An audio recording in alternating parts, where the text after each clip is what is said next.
अस्सलामु अलैकुम रहमतुल्लाहि व बरकातुहू। उम्मीद है सब बखैर आफियत होंगे। हम अपडेट एजाज़िया के हवाले से नहीं है बल्कि आइम्मा कराम के हवाले से, उन आइम्मा कराम के हवाले से जो अपनी वीडियोज़ हफ्तावार रूटीन के मुताबिक एजाज़िया के हवाले से गवर्नमेंट तक पहुँचाते रहे हैं। अपने जुम्मतुल मुबारक के बयानात को रिकॉर्ड करके एक दो क्लिप बनाकर हर जुम्मतुल मुबारक का जो भी उनका खिताब होता था उनको सेंड कर देते थे। पिछले हफ्ते के अंदर ये बार बार सुनने को मिली ये खबर, ये गर्दिश कर रही थी बहुत ज़्यादा कि इस दफ़ा ये होने वाला है, अब से हुकूमत हर आइम्मा कराम के पास यानी या छापा मारेगी या अपना कोई नुमाइंदा भेजेगी।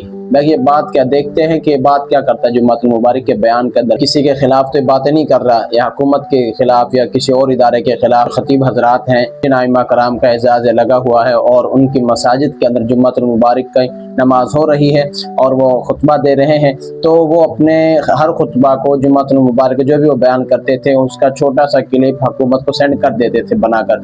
लेकिन अब ये सुनने में बात आई जो बहुत ज़्यादा गर्दिश कर रही है कि हर जुम्मतुल मुबारक को या गवर्नमेंट का कोई बंदा आपके पास होगा या उनका कोई भी उस इदारे से मुंसलिक हो सकता है जो आपकी हर बात को, आपके छोटी से छोटी गलती को पकड़ेगा। अगर आप उसके अंदर बयान के अंदर किसी के खिलाफ कोई बात करेंगे, चाहे वो हुकूमत के खिलाफ हो या दूसरे इदारों के खिलाफ हो या फिरका वाराना कोई बातें करेंगे, तो उन भी होगी और उनका एजाज़ यह भी ख़त्म कर दिया जाएगा। तो आपने इन सारी बातों से बचना है, अपने आप को महफूज रखना है और दूसरों को भी महफूज रखना है, क्योंकि अगर एक पकड़ा जाएगा तो वो हर किसी के ऊपर सख्ती करना शुरू कर देंगे। बस आपने इन चीज़ों का ख्याल रखना है। आपने किसी के खिलाफ कोई बात नहीं करें, बस वो बात करें जो आपके समझ में आए कि आप उसके बाद में जवाब दे सकें और लोगों को भी आसानी हो समझने के, ताकि वो इस बात पर अमल कर सके।